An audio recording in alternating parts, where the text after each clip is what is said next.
Fala pessoal, tranquilo? Então vamos lá, galera, vamos dar continuidade aqui ao nosso estudo aqui da Física A, aula de número 9. E essa aula aqui a gente vai falar sobre dois temas diferentes. O primeiro é o experimento do elevador e o segundo é a lei de Hooke. Então vamos lá, primeiro vamos entender esse experimento aqui do elevador. É o seguinte, galera, veja, a situação, a hipótese aqui pra gente é o seguinte: a gente vai entrar dentro de um elevador e vai colocar uma balança no chão e vai subir em cima dessa balança. E essa balança, o que que ela vai medir para a gente? Então, veja, algumas coisas a gente tem que entender daqui. Primeira coisa, balança nunca mediu peso, nunca mediu o seu peso, nunca aconteceu isso. A balança sempre mediu sua massa. O seu peso, lembra lá, peso é igual a massa vezes gravidade. Então, o peso ele vai depender do astro ou do planeta que você esteja. Se você está na Lua, o teu peso é um. Se você está na Terra, o teu peso é outro. Então, a balança nunca mediu peso, ela sempre mediu o quê? Sua massa. Lembra lá, sua massa é 80 quilogramas, 70 quilogramas, sei lá. Mas a sua massa, ela nunca vai mudar, né? Você pode estar na Lua, você vai ter 70 quilogramas, você pode estar na Terra, você vai ter 70 quilogramas, então não vai mudar em nada. O que muda é o seu peso. Então, primeira coisa já está resolvida aqui. O que que balança mede? A balança vai medir a sua massa. Como que a balança faz para medir sua massa? Vamos lá. Você sobe, olha só, dá uma olhada nessa situação asterisco aqui. Você sobe em cima da balança, você exerce uma força peso nessa balança aqui. A balança, ela impede com que você caia, ou seja, ela faz uma força de reação nos seus pés, impedindo com que você caia lá para baixo, obviamente. Então, quando você pisar na balança, você e a balança não vão cair, todo mundo vai ficar parado. Imagine a situação que você está na farmácia, subindo na balança, todo mundo vai ficar parado. Por quê? Porque a balança reagiu com uma força normal apontada para cima. O que que a balança faz? Ela faz o seguinte: ela vê a intensidade dessa força normal aqui e ela traduz para você aqui no ponteiro, ou então, se ela for digital, lá nos numerozinhos, em equivalência de massa. Então, ela descobre a tua força normal, pega essa força normal, faz uma tradução em massa e mostra para você o resultado, tá bem?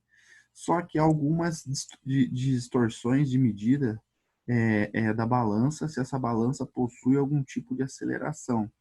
Só que, óbvio, esse tipo de situação é muito incomum. Então, a balança ela pode indicar que a sua massa está maior ou ela está menor, dependendo de algumas situações. E veja, em situações normais, por exemplo, quando você está lá na farmácia medindo o seu peso, sua massa, desculpa, o peso é super comum, né? Super popular. A gente fala, não, gente, eu vou medir o meu peso. Mas só eu estou tentando focar aqui em falar, vamos medir a nossa massa na balança, porque caso caia na prova de vocês, esse termo técnico, vocês não se confundem. Então, a balança, ela mede massa, não peso, tá? Em casos comuns, a balança está parada, você sobe em cima da balança também e mede sua massa lá. Então, a balança não está subindo, não está descendo, não está se movimentando. Em casos normais. Porém, a gente tem esse caso aqui que às vezes aparece no vestibular para vocês, que é o caso do elevador. Então vamos entender qual é a medição da sua massa caso você coloque uma balança dentro do elevador e esse elevador possua ou não algum tipo de movimento. Então vamos começar a entender isso. Veja, a primeira hipótese é a seguinte, ó, o elevador está parado ou ele está subindo ou descendo com velocidade constante. Então lembra lá da segunda lei de Newton. O que que a segunda lei de Newton falava? Força resultante é igual a massa vezes aceleração. Beleza. Veja, eu falei para você que ele está parado. Algo que está parado tem aceleração igual a zero. Se ele está com velocidade constante, qual que é a aceleração? Também é zero. Lembra lá. Se você tem um carro na BR sempre a 100 km por hora, o seu carro não tem aceleração. Por quê? Porque a velocidade sempre é a mesma. Se a velocidade sempre é a mesma, não tem aceleração. Então, beleza. Força resultante é igual a massa vezes aceleração. Força resultante é igual a massa vezes zero. Qualquer coisa vezes zero é zero. Então, a força resultante é igual a zero. Mas quem é a força resultante? Ora, eu tenho a força normal apontada para cima e a força peso apontada para baixo. Então, nessa situação aqui, onde você tem o teu elevador parado ou com velocidade constante, lembra lá, quem que a balança vai medir? A balança vai medir a força normal, vai pegar essa força normal e vai fazer uma tradução em termos de massa e vai te apresentar o teu resultado da sua massa. Só que nessa situação, a massa que essa balança vai te indicar é exatamente igual à sua massa real. Por quê? Porque nessa situação, a normal ela está indicando exatamente quanto que vale o seu peso.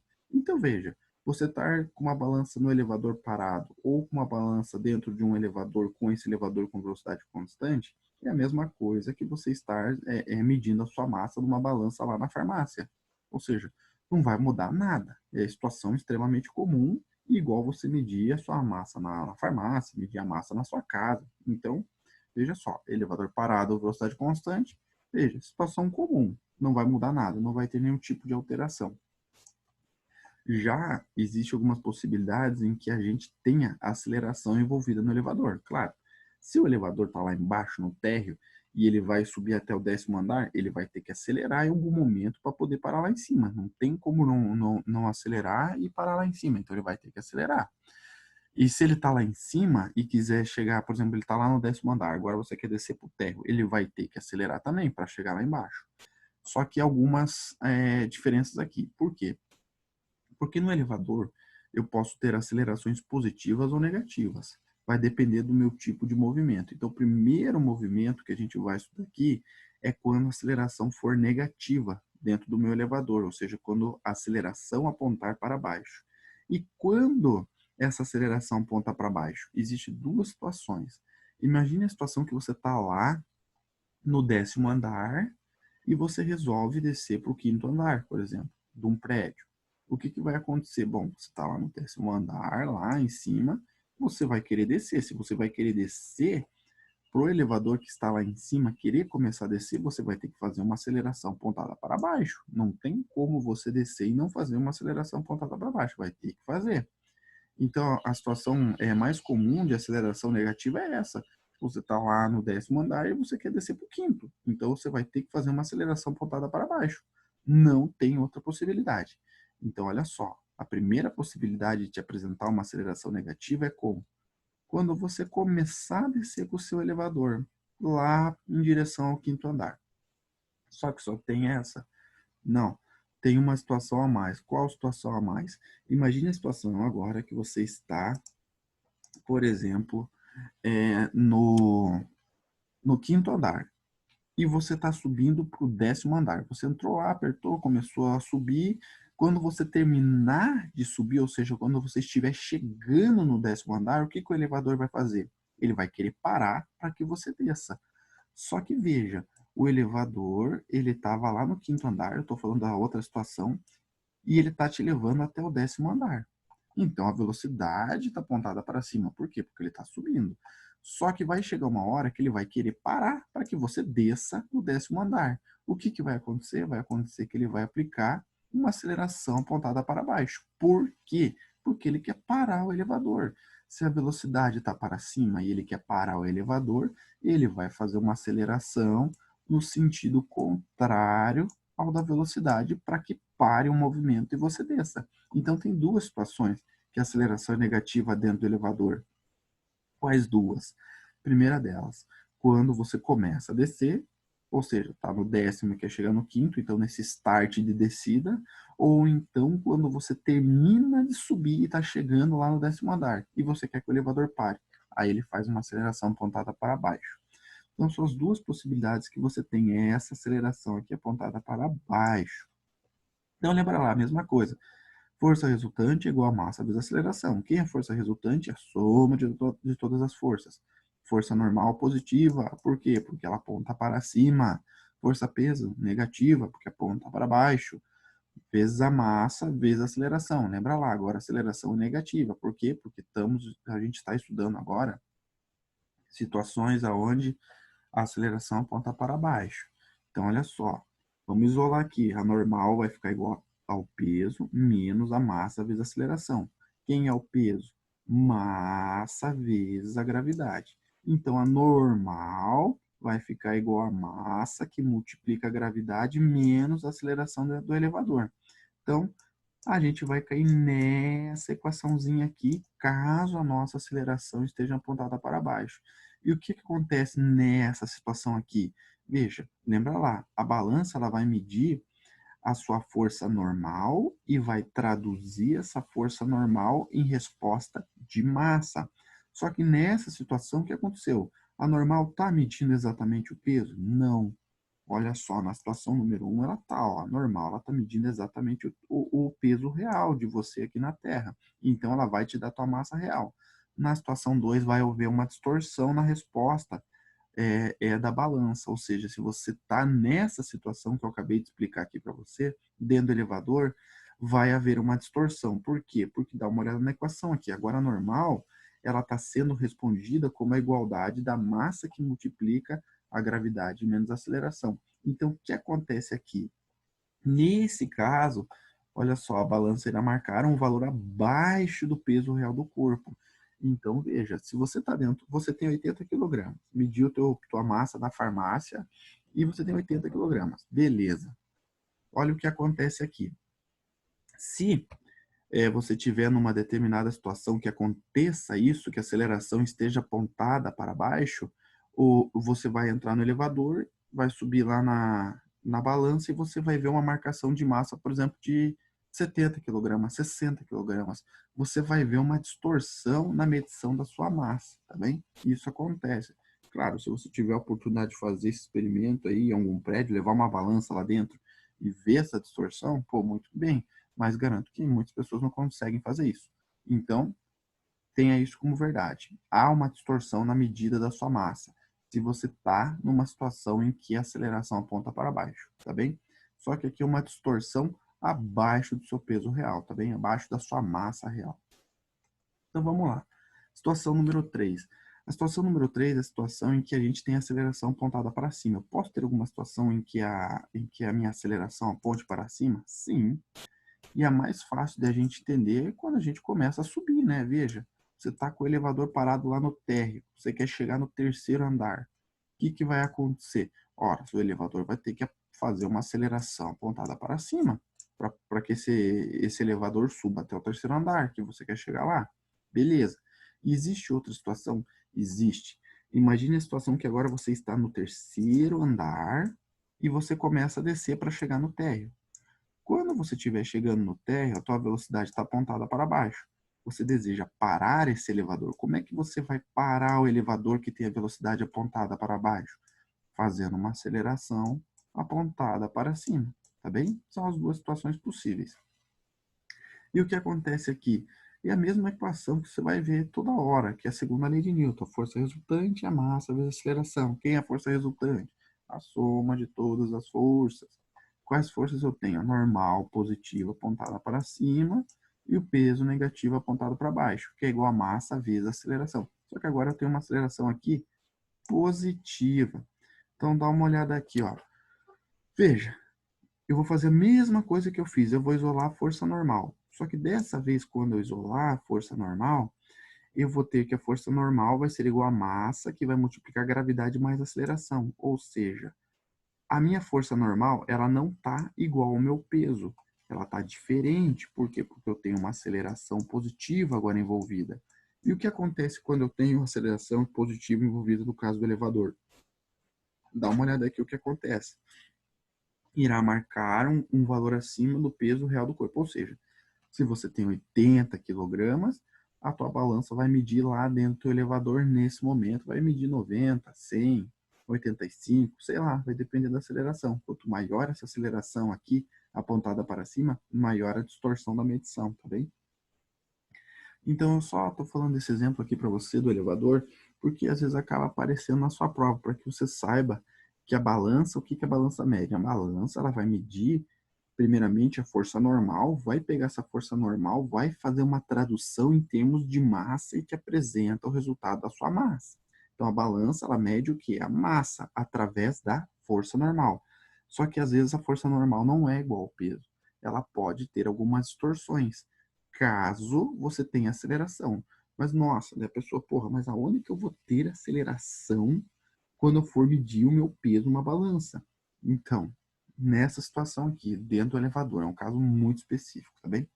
Só para que você saiba que pode acontecer. Não é comum, nada comum. É comum cair isso aqui em prova? Nem tanto, não é tanto comum não. Mas é bom que você saiba que isso pode acontecer, tá legal?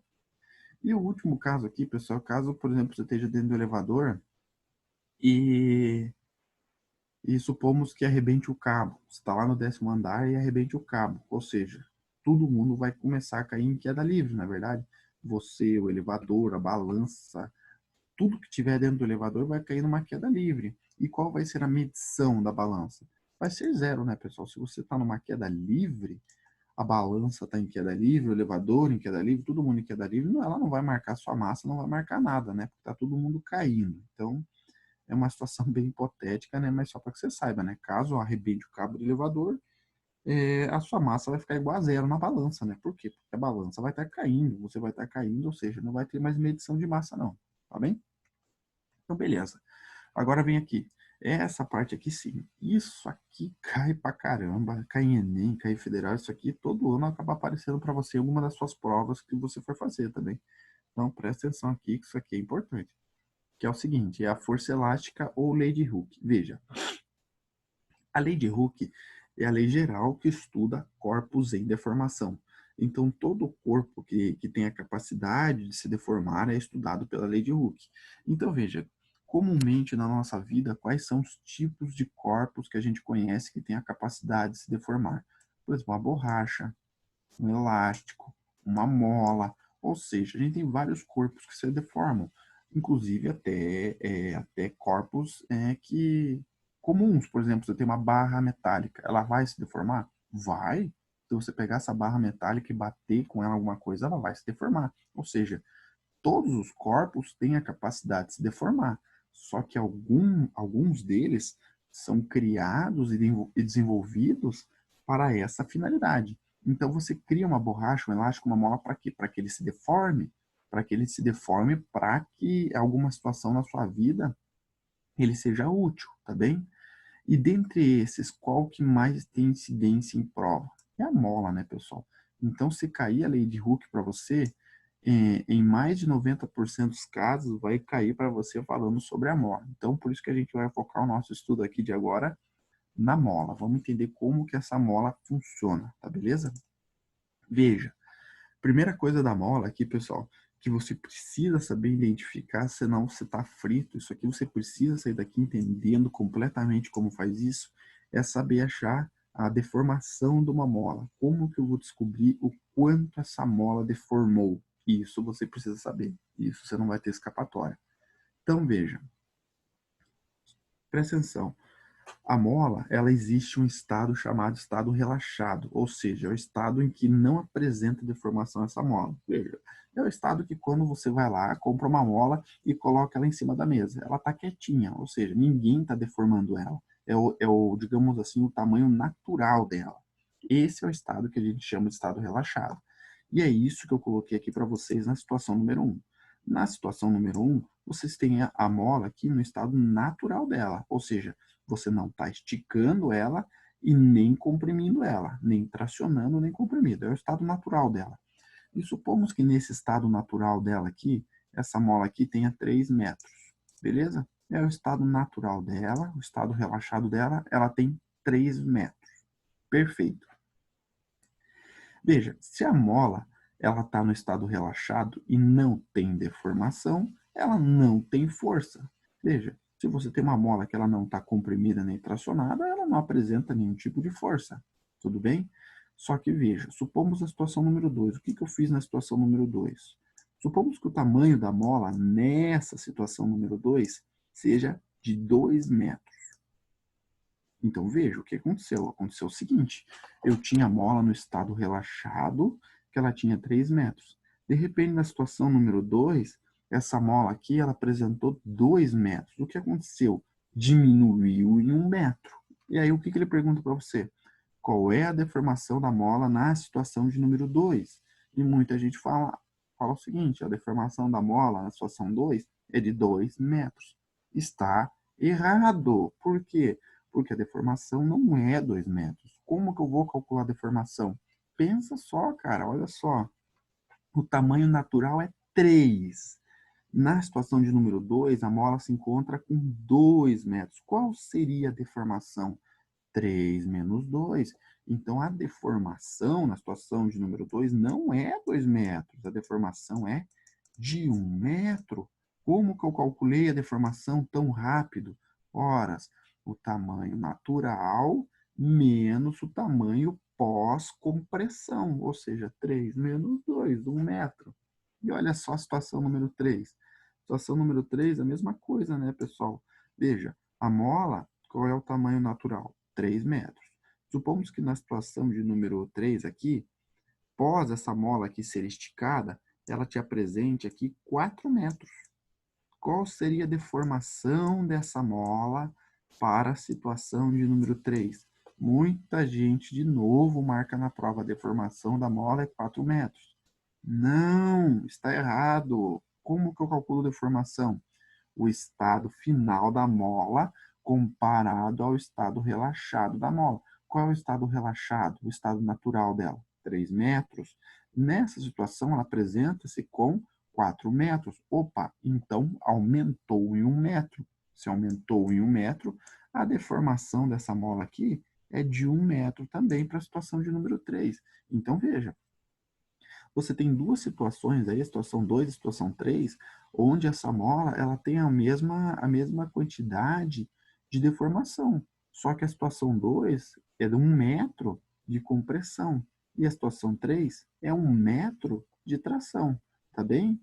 Então eu acho que com esse exemplo aqui que a gente fez, você nunca mais vai errar na sua vida como achar deformação numa mola. Lembra lá, a deformação da mola, o que que ela é?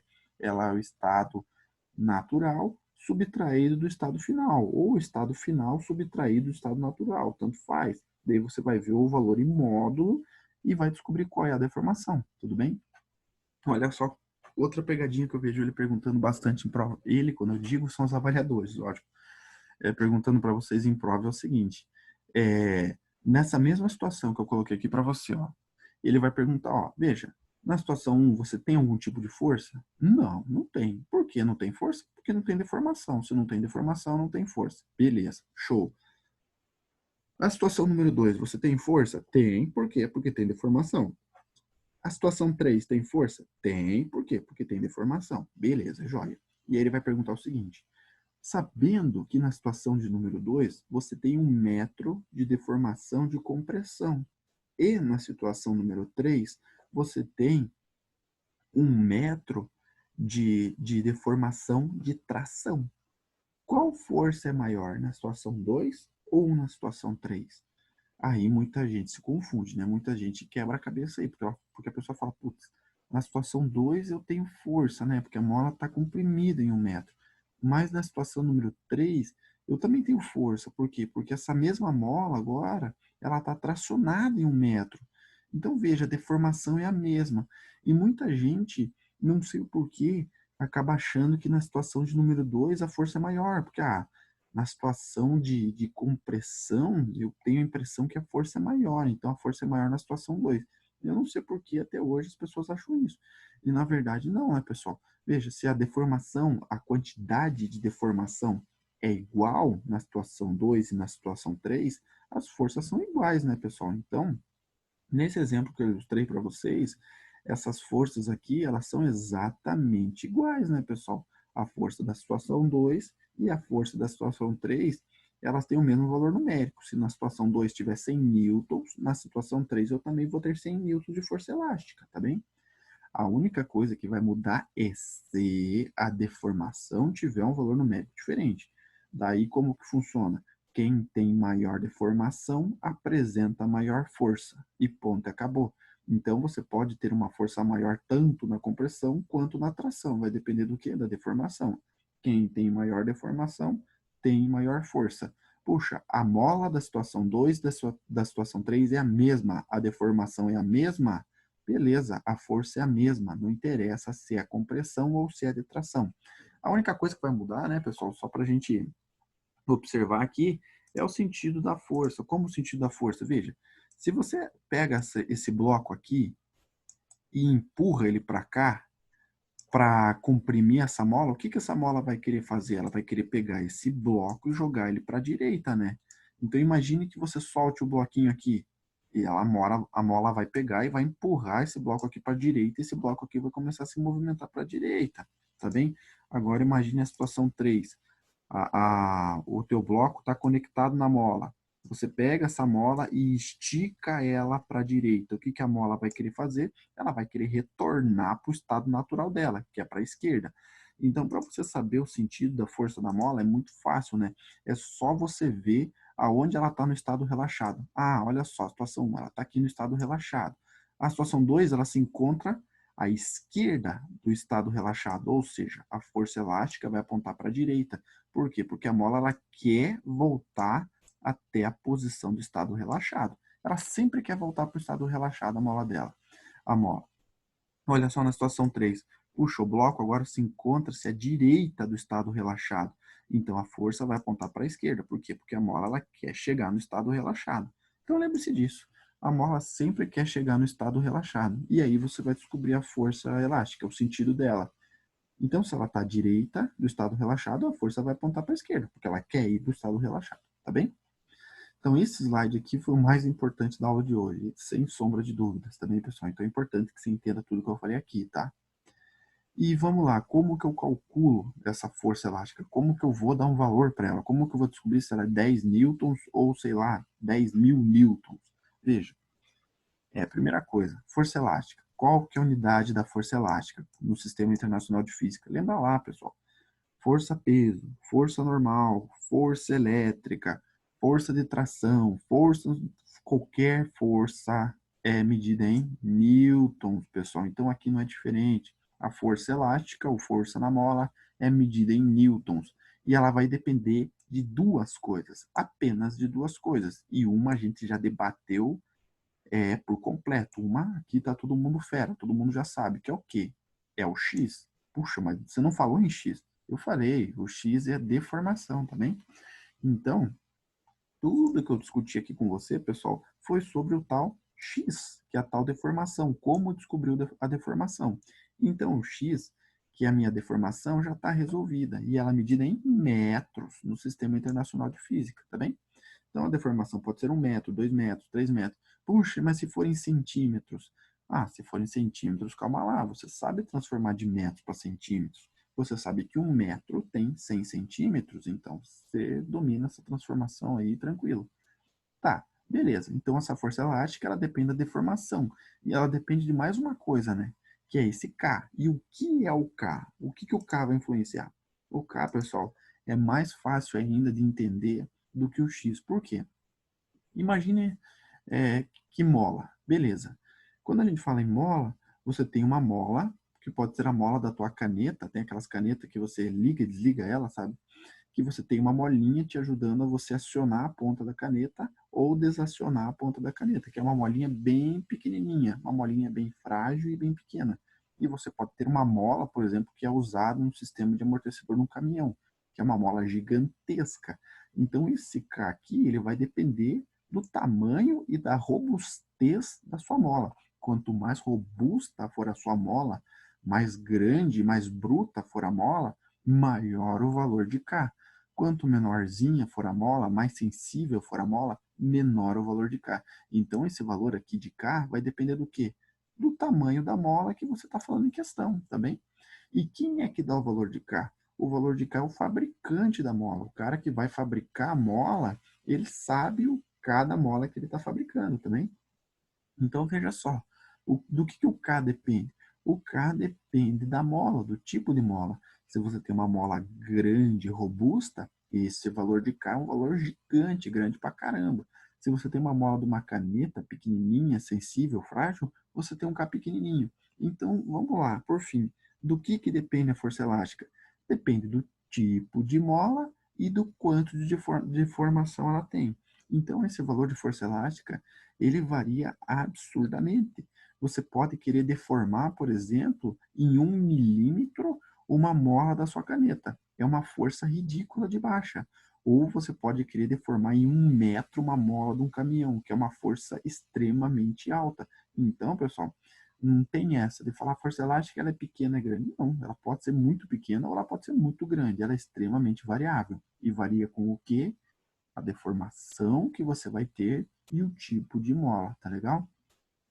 E qual é a unidade desse K aqui no Sistema Internacional de Física? A unidade do K no Sistema Internacional de Física é Newton por metro, tá legal? Joia? Unidade de K, Newton por metro, beleza? Unidade de deformação, metros. Unidade de força elástica, Newton. Ele pode te apresentar em unidades diferentes? Pode, fora do sistema. Ele pode te dar, por exemplo, K em Newton por centímetro e ele pode dar a deformação em centímetro. É muito comum isso acontecer. Se isso acontecer, o que, que vai acontecer? Se ele pedir para você descobrir a deformação e você tiver nessas unidades aqui, Newton por centímetro e centímetro, você vai descobrir a deformação já na unidade de centímetro, tá bem? Então, isso pode acontecer sim, tá? Essa variação de unidades aqui de Newton por centímetro e deformação por centímetro é bem comum que aconteça, tá? E não tem problema nenhum, você pode usar as unidades conforme eu coloquei aqui no slide para você, ó. O K pode ser em Newton por centímetro? Pode, desde que a deformação seja em centímetros, tá bem? Então, para você nunca errar a unidade de força elástica, olha para o K, tá bem? Se o K for Newton metro, você vai obrigar a deformação ser em metro. Se o teu K for em Newton por centímetro, obriga a deformação ser em centímetro. Se o K for Newton por milímetro, obriga a deformação ser em milímetro, tá? Então, para ficar mais fácil para você, sempre olha o K. Qual que é a unidade do K? Ah, é Newton por não sei o que lá. Ah, então a deformação vai ser em não sei o que lá também. Então, faça essa regrinha que você nunca vai errar, tá bem? Então vamos continuar aqui. Veja, pessoal, isso aqui é um caso bem mais incomum de aparecer na sua prova. Geralmente em provas mais elaboradas, provas de segunda fase, alguns vestibulares militares que exigem um pouco mais de você e acaba te cobrando isso. Que é o seguinte, a associação de molas. Só que tem uma vantagem. Qual que é a vantagem? Que você não precisa decorar equação nenhuma, porque a associação de molas, ela funciona exatamente igual a associação de capacitores, que você vai ver lá na sua física C. Ela é exatamente as mesmas equações da associação de capacitores, tá? Então, quando você for ver capacitores, você vai lembrar das molas e funcionam exatamente igual. Que é o seguinte, ó. Supomos agora que você tem um corpo conectado a não uma mola, e sim a duas molas diferentes. Por exemplo, uma mola com uma constante elástica 1 de 100 newtons metro e uma constante elástica K2, uma outra mola aqui de 200 newton metros, por exemplo. E aí, o que, que eu quero fazer? Eu quero tirar essas duas molas dessa situação aqui, pegar aqui, por exemplo, essas duas molas da situação número 1, que eu estou falando elas em paralelo, tá? Vou tirar elas duas e vou colocar uma única aqui que seja equivalente a elas duas. Como que eu faço? Cara, se você está na situação de paralelo, agradeça, porque é uma situação muito fácil. Veja, você vai pegar o K1 e vai somar com o K2. Eu não falei para você que o K1 era 100 Nm? Eu não falei para você que o K2 era 200 Nm?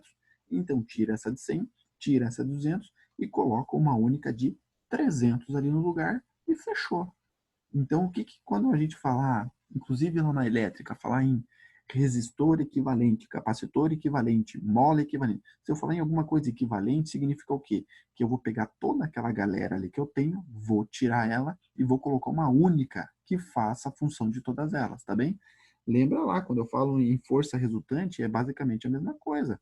Força resultante, o que que é?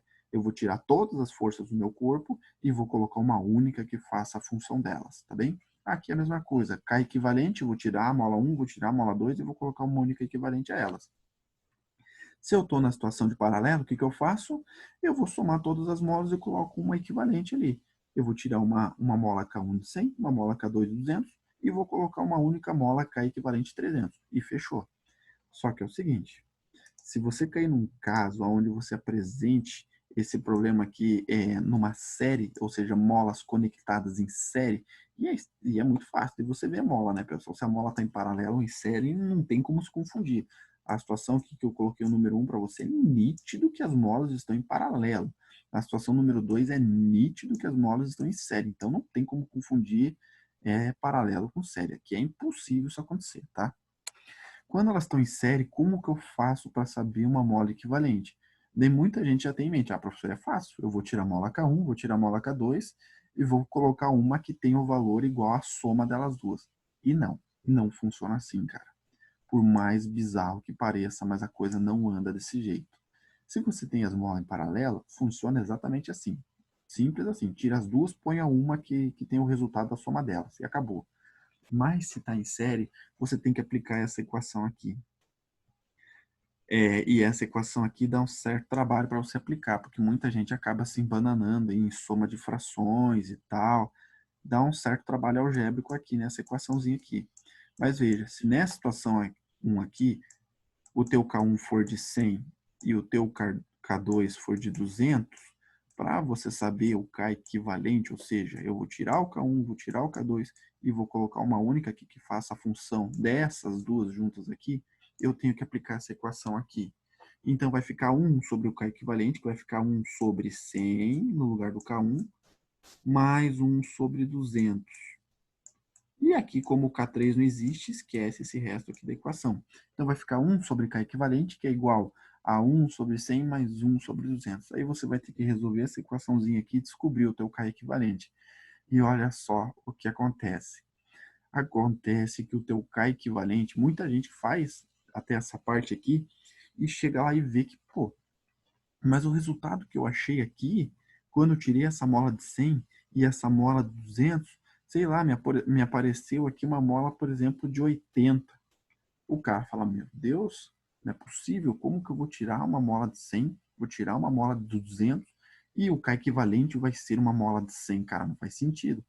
E em molas em série faz sentido. É essa coisa bizarra que acontece mesmo. Você vai tirar duas molas robustas e vai colocar uma mola mais frágil do que essas duas e você vai ver que ela vai fazer a mesma função dessas duas robustas. Então, tenha em mente o quê? Se a mola está em série, uma vai atrapalhar o resultado da outra. Por isso que acontece isso. Quando as molas estão em paralelo, mola em paralelo é o que acontece no seu carro, né? Você tem 4 amortecedores e os 4 estão empurrando a estrutura do carro aqui para cima. Então, no carro você tem 4 molas em paralelo, é o que acontece. Só que se você tem, por exemplo, um caso de série, molas em série, há essa distorção no resultado. Você vai tirar duas molas mais robustas e vai colocar uma mais frágil e ela vai fazer o resultado dessas duas. Então, acontece isso sim, tá bem? Mas, olha, molas em série é um caso bem atípico em vestibulares assim comum. O que é um vestibular comum? Uma primeira fase de uma federal, muito difícil, uma mola em série. Outra situação, uma prova de Enem, aparecer para você uma situação de molas em série, cara, é muito difícil. Eu acho que é tão difícil que nunca aconteceu até hoje na história do Enem de aparecer um exercício de molas em série. Não tenho certeza, mas eu acho que nunca apareceu, não. Esse caso número 2 é um caso assim bem diferenciado mesmo, tá? A molas em paralelo é um pouco mais de comum de aparecer porque é um caso mais fácil. Então, se a mola é em paralelo, é só você somar todo mundo e fechou o pastel, tá bem? O caso número 2 é um caso muito mais especial, principalmente falando aí de vestibulares militares, tá? Então, olha só, caiu o caso misto, ou seja, você tem uma situação aqui onde você quer tirar essas 5 molas, ou seja, essas 3 molas K2 e essas 2 molas K1 e colocar uma única mola que faça o que essas 5 molas fazem junto. Como é que eu faço isso? Primeiro, você resolve a série. Tira essas 3 e coloca uma equivalente a essas 3. Como que eu fazia na série? Desculpa, no paralelo. Como é que eu resolvo esse paralelo aqui dessas 3? Simples, né? Eu vou somar K2 mais K2 mais K2. Quando fizer isso, eu vou chegar em 3K2. E a mesma coisa eu faço aqui embaixo, né? Vou resolver esse paralelo aqui de baixo. Eu vou tirar esse K1 e mais esse outro K1 e vou colocar aqui o quê? 2K1. E agora? Agora lascou. Agora a gente vai ter que resolver essa série aqui. E aqui achar o meu K equivalente. Como que eu vou resolver essa série agora? Lembra lá, 1 sobre o K equivalente é igual, veja, eu vou colocar aqui para você, daí você resolve para mim. 1 sobre o K equivalente, lógico, isso aqui é uma equação literal, é algébrica, né? Ela não vai ter um resultado numérico. O resultado desse exercício aqui que eu estou te dando agora é uma equação. Vai ficar 1 sobre o K equivalente, que é 1 sobre o K1. Quem é o K1? Ah, o K1 é o 3K2, né? Eu vou chamar essa mola aqui de K1, que é o 3K2. colocar aqui para você, mais 1 sobre o K2. O K2 eu vou chamar ali a de baixo, que é o 2K1. Que é o 2K1.